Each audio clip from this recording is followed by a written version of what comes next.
Hey. You got a birthday coming up. I do. Are you excited?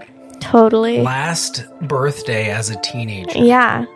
Do you feel like a teenager? Yes. So, being in college, it's like my birthday list is just adult things. Hello and welcome to the Resilient Lineage podcast, where we reflect on the past, anticipate the future, and discover what God is up to today. I'm Olivia. And I'm Milo. And you got a birthday list. I do. It's like car mats, spark plugs, Kroger gift cards for groceries, shampoo and conditioner. Yay. Just, practical things that will be put at use that I will be grateful for. That's great. Yeah. It's good. It is good. And the thing is you'll be excited about those things. Oh my goodness. I'll be like, I know how much this is worth, so thank you. Do you feel like you've, since you've started college and you've semi-moved out of the house, do you feel like you've created a better appreciation for what things cost and things? Yes. Yes. Short answer, yes. Short answer, yes. Well, that's good. Yeah. It's good you have appreciation. It is. And I very much appreciate coming back on the weekends and not having to worry about food per se. Yeah, your mom loves cooking for you. Oh my goodness. I think she's cooking things for you right now She is. For you I helped her make it. That was my effort for oh my goodness. Yeah. If your brother's listening to this episode, he's rolling his eyes right now going, really? What? How he has a food plan. How come I didn't get any of that stuff? Mm-hmm. It's the advantage of going to college 30 minutes down the road. It is. Versus, 10 hours? But then, there are like positives and negatives. Yeah? So why do you say that? You're like, I don't want to go down there. That's a different episode, Dad. All right, we can hold on. Yeah. Happy Veterans Day. It's right around the corner. Yes, it is. And today this is our Veterans episode where we're going to get into this in a second. But before we do, if you are in the military, you probably have an appreciation for the difference of these things. But before I joined the military, it was fuzzy to me what meant what. And so with Veterans Day right around the corner, it's November 11th this year, November 10th. Do you know what birthday? Who celebrates? The Marines. The Marines. Hoorah. So happy birthday, Marines, if you're listening to this. It's on November 10th. November 9th is my birthday. Is Olivia's birthday. Yeah, it's really special. So Veterans Day is November 11th. Now, I heard this years ago. I can't remember where I heard it, but I thought, that makes sense. They said the difference between Memorial Day, Veterans Day, and Armed Forces Day, which Armed Forces I was unfamiliar with until relatively recently. It turns out Truman started that in 1950. And Armed Forces Day recognizes or honors those who currently wear the uniform. Memorial Day honors those that used to wear the uniform or died in the uniform. And then Veterans Day remembers those who have hung up the uniform. So one is like, I'm not a veteran, nor am I, a casualty of war, right? I didn't die. Obviously, I didn't die in battle. So, I would slip into Armed Forces Day. So it always cracks me up when you're at an event and they'll be like, could we have all of our veterans stand? And inevitably, somebody I'm sitting next to will like, hey, stand up. And I'm like, I'm not a veteran, right? I haven't hung it up yet. You're still in it. I'm still in it. I'm still in the gun club, right? You're so cool, young and hip. Are you making fun of me right now? No. Yeah, you are. Admit it. A little bit. So Veterans Day. Mm-hmm. We're going to talk about what are some good things to consider as it relates to our veterans and how that can inspire us in our walk with God. Yep. Which might be a combination. People aren't accustomed to connecting the dots between those two things. But in the scriptures, there's a lot of analogies to people that have been in the armed forces. Yep. Right? We're called to be an army of God. We're called to be soldiers of the cross. We're called to be all of these different things. We're take up the armor of the Lord, right? Mm-hmm. Breastplate of righteousness, helmet of salvation, belt of truth, those kind of things. There's the sword of the Spirit, right? So there's the shield of faith. There's these things that are very much reference a military lifestyle, military mindset. We're the scripture's talking about the mission we have. That's oftentimes military language. Like, you don't do anything except apart from a mission. There's a clear objective that you're supposed to achieve, or there should be a clear objective. And so we're going to, in light of that, we're going to kind of connect some dots. Like, when I think about veterans, how can I take inspiration from their time of service and draw that into my walk with the Lord? Now, having said all that, who do you know that are veterans? If you didn't sum it up, I'd say you, because I'm not a veteran. I know. You would have said that, wouldn't you? I would have. But my grandfather. Okay, my dad. Yeah. And then he was in the Navy. And then my other grandfather, Papa. Yep. He was in the Army. He's in the Army, stationed in Germany for the bulk of it. Mm-hmm. My dad was stationed in Antarctica, New Zealand, and Guam for the most of his tour. And that's just relatives. Yeah, my uncle, so my mom's brother, Larry, was in the Army. And then on your mom's side, it's kind of further out, but you have some extended family that were in the military as well. What generation Navy are we? 4. You? Yeah. Yeah, so my dad was in the Navy, and then my mom's father was in the Navy, and then my mom's grandfather was in the Navy as well. So I'm 4th generation Navy. I can't wait to see if it's you or Andrew that's going to join the Navy. I feel like one's more leaning towards the other. You think so? I feel like I have a higher chance of being in the Navy than my brother. I think it'd be great. I think it'd be great if you both did. Both have that. I can give you my name tape. Curtis. Curtis. Here you go. Mm-hmm. I'm the first officer in the Curtis lineage, as far as I know. I'll be the first CO. First CO. We have a letter.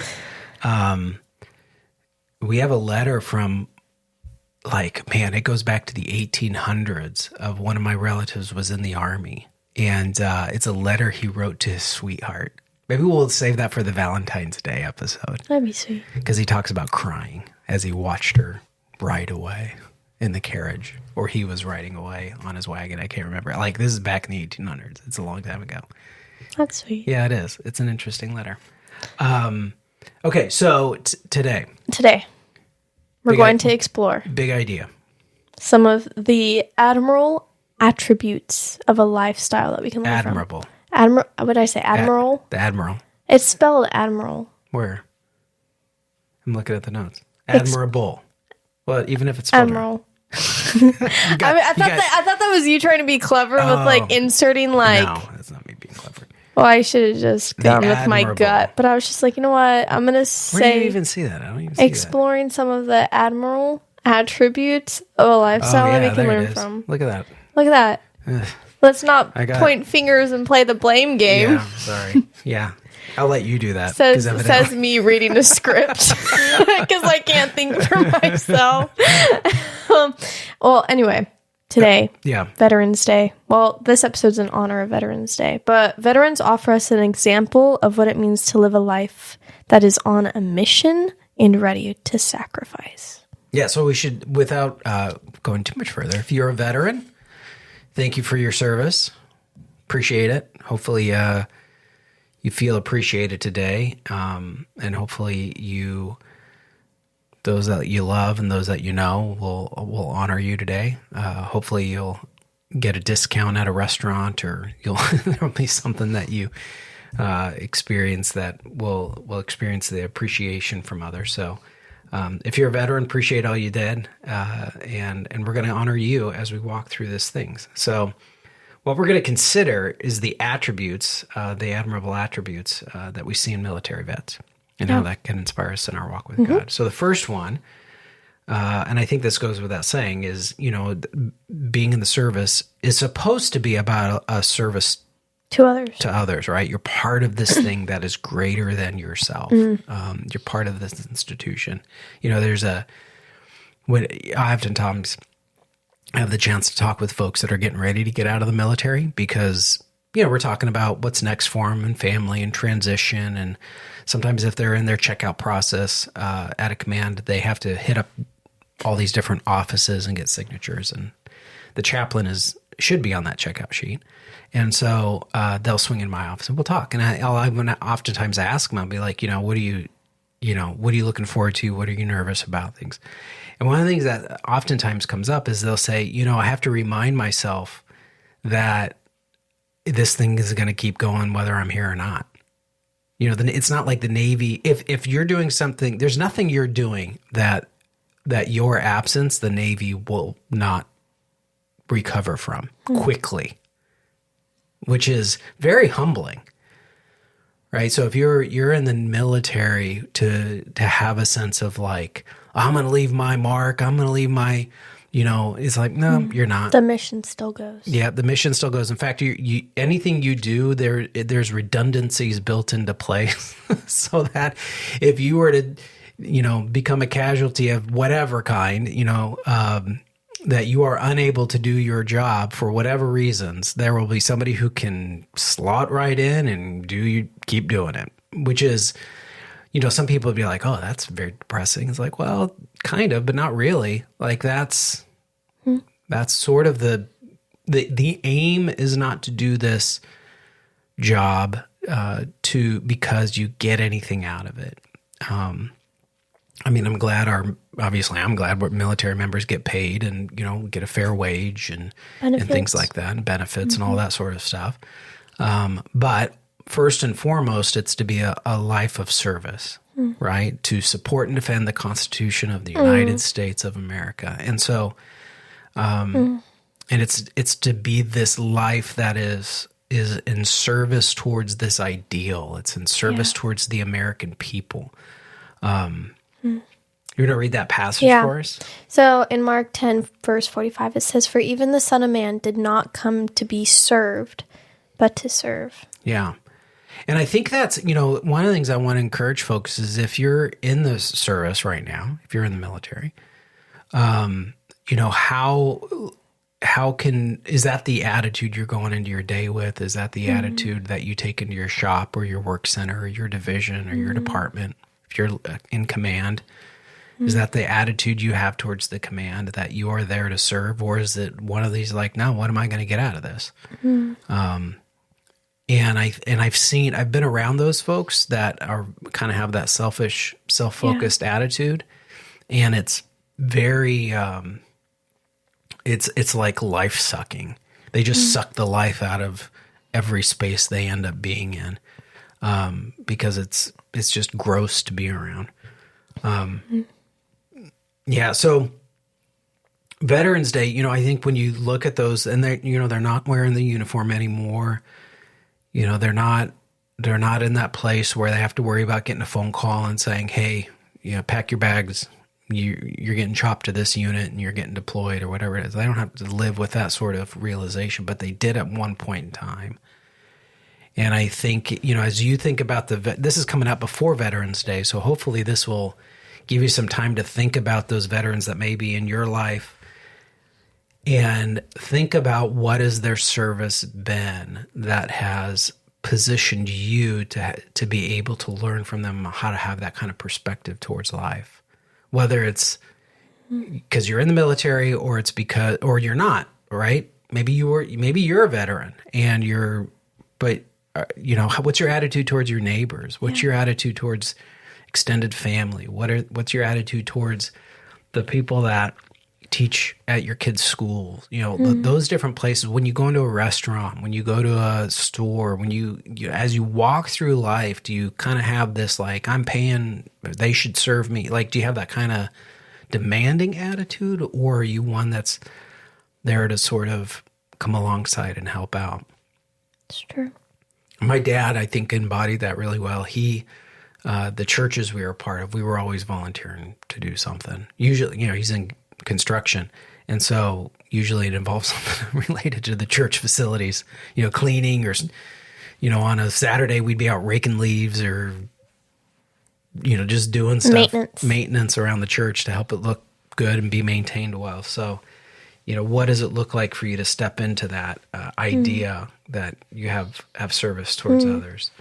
Go ahead. Yeah, but like as we like think about that, I feel like a really repetitive thought is like, where's God asking you to serve? Maybe it's not that repetitive, but I feel like in my life, like that's pretty repetitive, whether in church or on podcasts or devotionals. It's like, find a place to serve, which is a great question and one that, God calls us to serve in different capacities and different seasons of life. But I think we need to start with the question, like, where are we being served right now? Like, who is serving us? Who is serving me that, like, I just don't realize? Like, when I go to church, who's watching my kids while I'm going to watch this service? Who made the hot coffee before I came into church? Who turned on the lights before I came into church? Like these, that's, like, just church-related. Versus, like, at a restaurant, who made my food? Who bagged it? Who put the sauces in it? Who put the sticker on the bag so I could get it? So it forces you to kind of just like step into this thing where it's like, oh, I find my life to be served more than I am a service to other people. And that's a very scary thought sometimes. Like especially me at college. Like I go to a pretty nice, clean, maintained well campus, built in the 70s. So not like it's not old. It's relatively new and maintained well over the years. So nice facilities. Some nice facilities are like maintained with people who maintain them. I'm getting an education from other people. So I'm constantly being like served at college. So then how do I need to be a part of this? Like, okay, how do I need to give back? How do I need to put other people's with me? And we're like, we're going to link arms. We're going to do this thing together. I think Christ calls us to do that. I don't think Christ is just kind of like, you know what? You just sit right there. I'm going to just bring people to you. It's like, sometimes, God will put the right people in our lives, but not to just serve us. Yeah. He puts people in our lives to join arms so we can serve other people. Yeah. And I think a good, kind of check is, who or what, where are you serving in ways that people cannot pay you back? Like, I always think that's we all sort of need that reminder. Yeah. That I'm not doing this for kind of helps check your motives. I'm not doing this for the recognition. I'm not doing this, in the military, they have this voluntary service medal you can get. And you turn in your command, I served X amount of hours in these places, and people write letters to verify your numbers and stuff. And I'm glad we do that because it encourages people to volunteer and get plugged into their communities, whether it's at the humanitarian shelter or, helping coach a Little League ball team or helping down at the YMCA or whatever it is. So I think it's good, and I'm glad we recognize people that volunteer. But I also know people that will volunteer at places to check a box so they can get an extra ribbon on their ribbon rack. So that they can, you were part of the honor society, right? And there's a certain amount of volunteer hours you have to maintain to be in that group. And so, there can be all these ulterior motives, like, well, I'm doing this so I can get that. Which is, again, I'm not necessarily opposed to those things in and of itself, but I do think there's, like, when you look at Christ as our example, like, Christ came to serve. There's nothing we can do for Christ that he needs. He gets no benefit out of our service to him. Do you know what I mean? Like his existence in no way is improved because of us, right? So he served us. And so where are those places? How can I serve that my life will not necessarily be improved because of my investment, because of my service? And I think there are people all over the world, getting back to Veterans Day, there's people all over the world doing things right now that are in service to our country, whether it's standing watch, whether it's serving in a galley line, whether it's picking up trash or, doing things that in and of themselves alone probably it would be easy to think, well, this doesn't really matter. But as it kind of adds up, as everybody does their thing, it's in service of those that really could never pay you back. Yes. For what you chose to do. Okay, so that's the first one, the lifestyle of service to others. The second one is, you want to walk through this? Yeah, sacrificial love. So, one, like veterans literally put their life on the line for this job. You guys sign, is it like sign a thing where it's like, yep, I dedicate my life to this cause. Yeah. Your life's on the line. So in John 15:13, it says, greater love has no one than this, to lay down one's life for one's friend. So veterans make significant sacrifices to their country and to the people and the citizens of this country. Whether that's, in our family, we've had to make sacrifices with our own family. Like, I was raised in Oregon. We had to leave to North Carolina. Like, that's a significant distance to a place where no one in that state we did not know anyone. That was a sacrifice. Sacrificing a church body that loved us and that supported us, and a healthy church and a great community, a great school. These are like fundamental qualities of like the American dream, right? Your family, your church, your school, where you're raising your kids, the neighborhood you live in. Kind of these very like fundamentals to life, these ideal fundamentals to life. And we had to like change and restart all that. Yeah, and we do it every 3 years. Mm-hmm. Yeah. And I don't want to make it about us, obviously, like we do that because there's been a pattern, right? Since a lot of the military began, there's this rotation we do depending on a variety of things. But, generally speaking, you get a new set of orders every 3 years, 2 to 3, depending on the nature of the job, but 3 to some folks 4 or 5. But, and where that takes you is going to be different. And so there's always this change, there's always this disruption. And I know some people will say like, but you're paid really well. And it's like, well, I do not make any apology for, we're paid at a very comfortable wage, right? For us. But money's not everything either.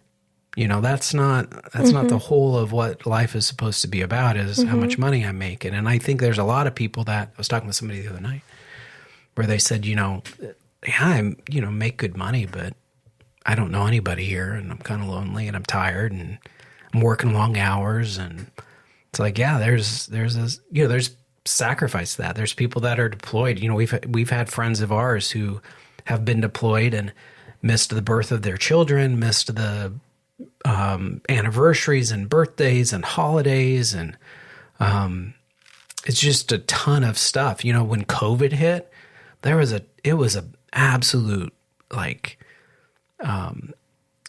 tremendous amount of sacrifice. So you had folks on ships that were supposed to get off ships, but they didn't want to let them off the ship because they might catch COVID, and then the command is not ready to deploy. And if we do that, so you had ships literally off port just doing donuts in the ocean because it was unclear, if we let our people off the ship, will we be able to get underway again? And so I was talking with somebody, they were like, every day I could see my house from where I lived, or the neighborhood, right? And I knew they could see me because where we lived in Spain, you could sit on our back porch, watch ships and in the ocean. And so like there's there's just a lot of that kind of stuff. And there's a lot, obviously other vocations and stuff like that have sacrifice, but these are, there's also like the willingness to lay down your life, the willingness to do things that could be for the good of others, and good for folks that you may never know, you may never meet, right? So like there's sacrifices that veterans have made that people will never really understand or appreciate what that took, what that meant. So, good kind of, you put together these reflection questions. You want to read that reflection question? Well, let me set it up so it kind of makes sense. So today I was reading a little like article that Billy Graham made, 2008 actually. And he kind of walks through 3 different kinds of sacrifice that are like accustomed to like the ancient culture back when the Bible was written, or in that era of the Bible. And this would have been like 3 branches of sacrifice would be a soldier, a servant, or a devotee, which would be like a priest or something that like gives their life to this occupation or work of lifestyle. And so Billy Graham kind of like highlights Paul, and Paul declared that his body was made up of scars that came from stonings and vigils and turmoil that he endured for the sake of Christ. And so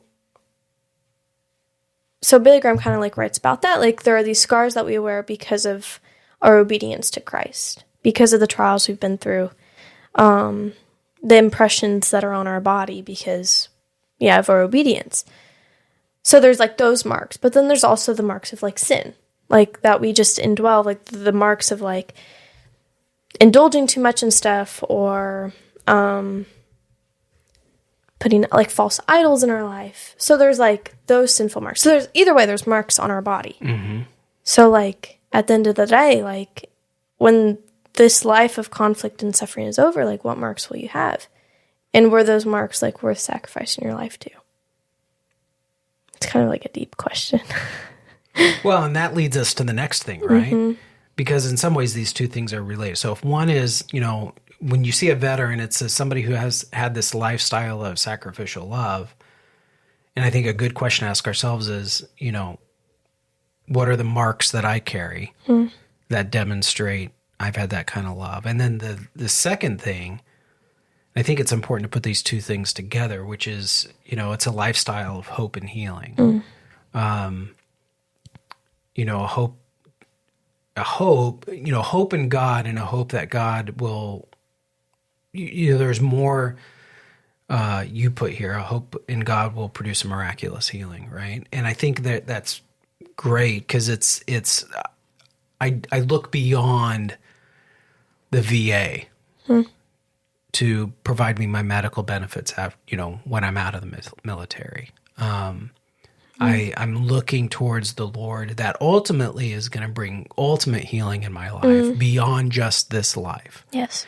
I know when you get out of the military, you go through a medical screening and they determine how much disability you get. Because there's things that happen while you're doing this work, and so they'll do a percentage. And based upon that percentage, then you get a certain amount of money each month based upon whatever that percentage is. And which is great. I'm glad we do that for our veterans, and I'm glad we compensate them for any sort of lingering physical ailments they may have because of their time of service.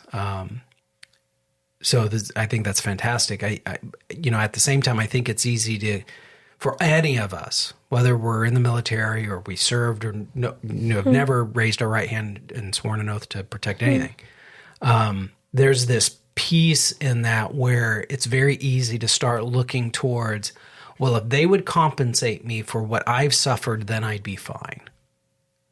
And it's like, well, I'm not saying, there's appropriate places for that to take place. At the same time, what your soul is longing for is a healing that could never come through monetary compensation.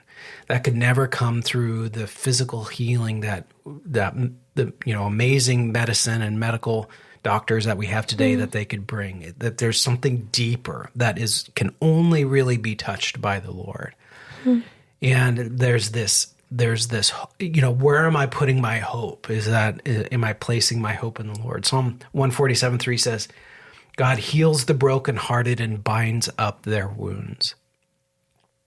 I was having this discussion not too long ago with a friend of mine who's a chaplain in the Navy, Drew Stockstill. He was my relief at my last command. He's done a phenomenal job as the command chaplain on the U.S. Vet Supporter. And we were talking about the importance of what does it look like to receive a warrior or somebody who's retiring out of the military service. How do we receive them as a church? Do we just like, hey, glad you're back, let us know when you want to volunteer again. Do you know what I mean? Like, what do we do? How do we approach that?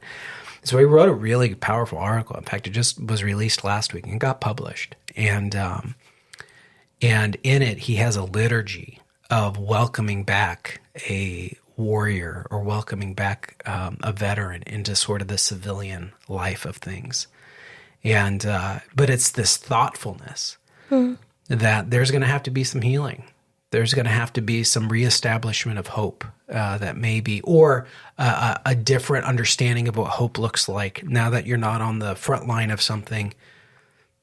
You're in a place where it's safe, it's secure.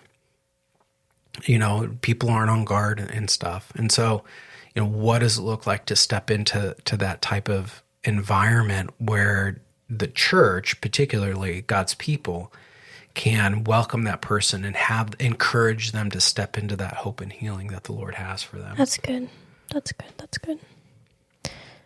So like the reflection question for this one would be, where are you letting God heal your wounds? Because we all have them. Mm-hmm. Even if you know, obviously if you've never been in the service, like, it doesn't mean you don't have your own issues. Everybody has their issues. Yeah, it's just a question of, yeah, and this is the thing I would encourage people. They're like, oh yeah, I'm letting them. Okay, well then my question is how are you more whole today than you were 2 years ago? Because you might be in process, it might not be a full healing, you know? So yeah, everything's, you know, it's like, I remember that summer I broke my leg. Yes. And oh, do I remember this? Camping, what year? 2000. I'm going to say 2011. Yeah, 2011. We're fishing. Andrew and I go forward. My dad's, what a guy, carrying the fishing rods, the dog, and the tackle box, going down a slippery slope. Dog's on a leash, yeah. Yeah, you slipped and... I was going down a shale bank and my ankle rolled and... Yeah. Snapped it, and it was a fracture in a really funky way. So that was Memorial Day weekend actually that we did that. Yes, and I bring that up because when I got my cast off, while the bone had healed, the muscles had all atrophied, so I couldn't walk, and so I had to use a cane for a while. Do you remember that? Yes. And then I had to go to physical therapy because while one part of me was healed, another part of me needed to grow back, which was my muscles. And I think that can even be the process that we go through, not just physically, right? But what does it look like to go through, you know, if there's physical therapy, what does it look like to go through spiritual therapy or relational therapy or emotional therapy or go through these things that sort of, not as a crutch, right? But I'm doing this to become strengthened in these areas, because it's a sign that something broke, something happened that was painful and hurtful and maybe shouldn't have happened, and still carry some of those scars to that day. Like to this day, I had 2 screws in my ankle. One of them broke. So, you know, I still have a chunk of a screw in my ankle to this day. So I'm going to have that the rest of my life. So there's these residual things, but it doesn't mean I can't live with some, you know, some wholeness in that particular area. So pray about it. If you don't know where your wounds are, I think most of us do. Right? A wound's a pretty significant thing too. Yeah. All right. You know, maybe not though. Let me argue with myself. I think maybe some folks still haven't thought about it in a while. And maybe they're looking at some issues and going, well, I don't have any wounds, but there's these areas that are dysfunctional in my life. And I would argue any place where there's dysfunction, it's because there's a deeper wounding. Yeah. That you've created coping mechanisms. Or permissed certain things in your life. I don't know. Like, not permissed. What's the word? Permissible? Yeah. You become permissible? Like what would be an example of that? Or like just, compromising or just letting it not feel like a big deal. Whether that's like indulging in certain sins or... Oh, got it. Being a part of things maybe you shouldn't which be a are part just of. a way of coping with, unresolved and being issues. like, it's not really hurting anyone, but it's just wrecking yourself. That sounds really bad and insensitive. Yeah. Okay. Last one. Are we ready? Sure. Okay, last one. Trust in divine intervention. Okay, this is from, I didn't put the verse, but it's Isaiah 43, verses 1 through 3, I believe. And it says, "Do not fear, for I have redeemed you. I have summoned you by name. You are mine. When you pass through the waters, I will be with you. When you pass through the rivers, they will not sweep over you.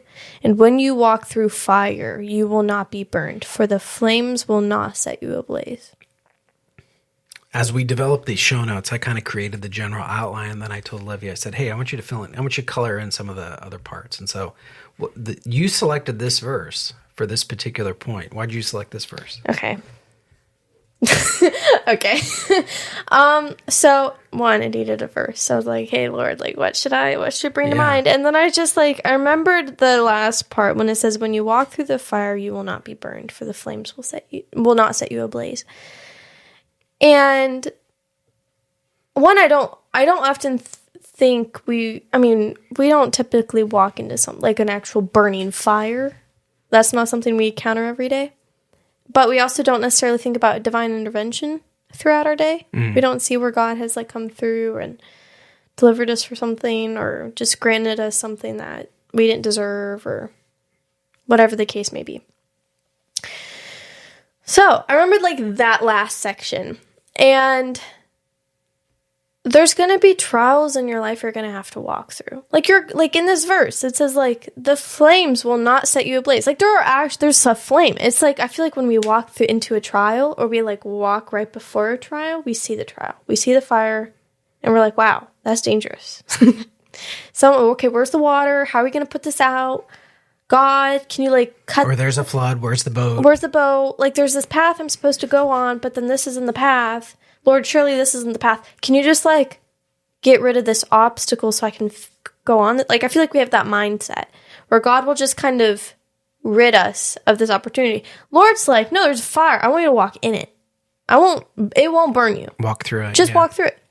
There's freaking flames right next to you. That's divine intervention if I ever heard it. This is not Dr. Phil getting you through the flames. This is the creator of the universe. It's I'm going to protect you through this. Yeah. This is not going to hinder our relationship. This is only going to grow. This is for me, this is allowing you to rest on me and trust in me and my plans for you. And it's a very humbling experience. There's, as I was writing this out, James chapter 1. What a James, what a guy. I kind of want to meet James one day, get his thoughts. If I can flip there.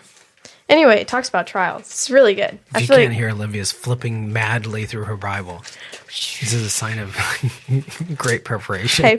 Look at that. Look at those highlights. Hey, look at that. Look at those highlights. Okay.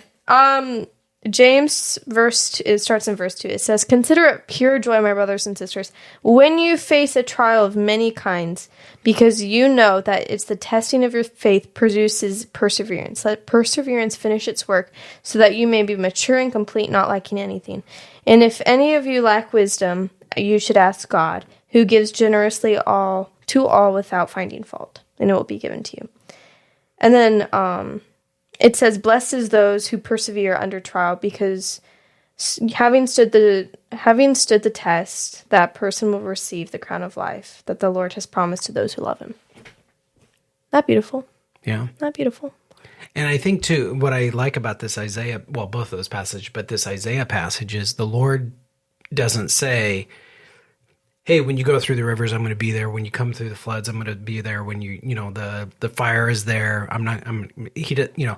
that's all after he says, don't fear. Not because the fire's not hot, not because the water's not overwhelming, but don't fear because I have redeemed you. I have summoned you by name. You are mine. So it's this... There's a rest that we can have that the path I'm on, I'm not coming up against these things because I made a wrong turn, because God wants to scare me, because there's these horrible things that are out there that I have to go through in order for these lessons to be learned. That's not it at all. It's the Lord is the path you're on is the path that he has set you on, even when it's most difficult and intimidating. Even when it's, there's this sense of despair that wants to kind of creep in. Like the James passage, it says, it talks about the role of faith. Well, faith in what? Well, it's faith that God's got you. Faith that pursuing him is worth it. Faith that no matter what trials or tribulations or persecution you face, that it'll be worth it. Like, do you believe that? Do you really, really, really believe that in the core of your soul? That if I order my life in pursuit of God, that it will be worth it? And I think, it's common to hear, they say there's no atheists in foxholes. Do you know what that means? So a foxhole in an infantry context is a hole you dig to kind of be able to hunker down as the enemy's firing upon you, and it gives you a firing position. So you run to a place and then you dig out, and this is why you always see infantry, they have like a little shovel with them, right? So that they can dig out their foxhole position. And from that foxhole position, they can lay down covering fire, direct fire against the enemy. But it also means that you're in that position now, and the enemy may know where your position is, and they're going to fire on you. So this idea then is that there's no atheists in foxholes, is that when you're in a foxhole, you're not there because it's a good place to take a vacation, right? You're there because you're in a kinetic environment where you could be killed. And I think there's a piece in all of this where, when we really press into what the Lord has for us, he's going to, the testing of our faith, right? He's going to cultivate our faith in a way that strips us down of what are the most bare essential things I have to embrace in order to navigate this trial, this battle, this circumstance that I'm going through. And so it's this, when you see a veteran, not every veteran's been under fire, right? Not every veteran has been on the front lines, and not every veteran, like I've never been on the front lines I've never been shot at. I know some chaplains that have been shot at because of when they were in the Iraq and Afghanistan war. We have some Navy ships right now that are getting shot at with missiles and things. And so people are putting their lives at risk and stuff. But that's not everybody, right? Yeah. There are some people that they never find themselves in that position. And I'm glad they're able to avoid all of that. Regardless, when you see a veteran, at minimum, they represent those that put themselves on the very front line of our nation's defense for the purposes of ensuring that we would be able to enjoy the freedoms that we have today.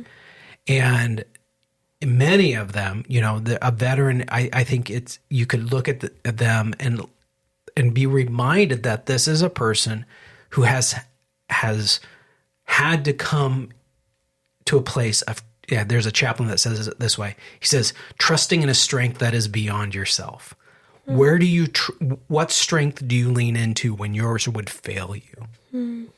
And I think there's this, I think a lesson we can take from that is, does my lifestyle reflect that? Yeah. That I have that kind of trust in the divine, that he's the one I turn to when my strength fails me. He's the one I turn to, like you found that passage, in Isaiah, moving me through the fire, that in trusting that it won't burn me. Now, it doesn't mean people don't die in service to their country. It doesn't mean people don't die when they get cancer. It doesn't mean but think beyond that. Like, think in an eternal context.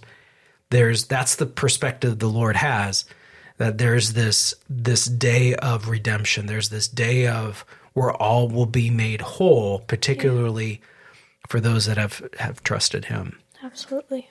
Okay, so it's a lifestyle of service to others, sacrificial love, hope and healing, and then trust in divine intervention. And we have reflection questions for each of these, which we didn't go over the reflection. Didn't go over the last for one. The trust in the divine, a lifestyle of trust in the divine intervention. Here's a question to consider. Yeah, is your life dependent on the outcome or the mission Christ has for you? Yeah, which is a great question. That's a great question. Think about it. Olivia liked that question. I did like that question. I wrote it. I was like, yeah. Okay. Well, happy Veterans Day. Do you get the day off from school that day? Do you know? That's a great question. I don't know. Actually, I think it's that Monday. So I know my birthday is on a Saturday. Is it? I know that. But that's not what we're talking about. Yeah. I don't think I do. Okay. But well, if you see a veteran. So, thank you for your service. Thank you for your service. And be specific if you can. Maybe reflect on these things. Like, hey, thank you for your service to our country. Thank you for the sacrificial love you demonstrated. Thank you for, and they may be like, you don't know me. Be like, thank you for representing those things. Thank you for representing hope. Thank you for representing a trust and a something that is greater than you. I think that'd be really good. I agree. We'd love to hear from you. Do you know what would make me feel super happy? If you shared. If you, I'm talking to somebody right now who's listening to this podcast, and they're going like, I thought about sharing. I've never done that. If you follow Olivia on Instagram, you can share. If you follow me on Instagram or X or Facebook, share. You can share. You can. It's a free tool. We always have something posted that week that you can share. You can rate the podcast, review the podcast. You're like, I've never reviewed a podcast. Bro, how awesome would it be that you reviewed our podcast? I think that'd be pretty amazing. Do you have any thoughts? I'm right there with you. Okay. Come find us on socials. If you want to reach out to us, you can email us hello@thisresilientsoul.com. We're always looking for ways to deepen something and expand the impact. Deepen the quality. Deepen the quality and expand the impact. If you guys have series episodes you want to hear. Ideas. We'd love them. Yeah. If you want more of something we've already talked about. If you want another episode on dating, we got you. That's a #1 episode so far. I know. Even my brother listened to that one. Did he really? Did he? All right. My boyfriend listened to that one. Hey. And he's already dating me. He wants advice from his truly. That's what I like to say. Thanks for listening.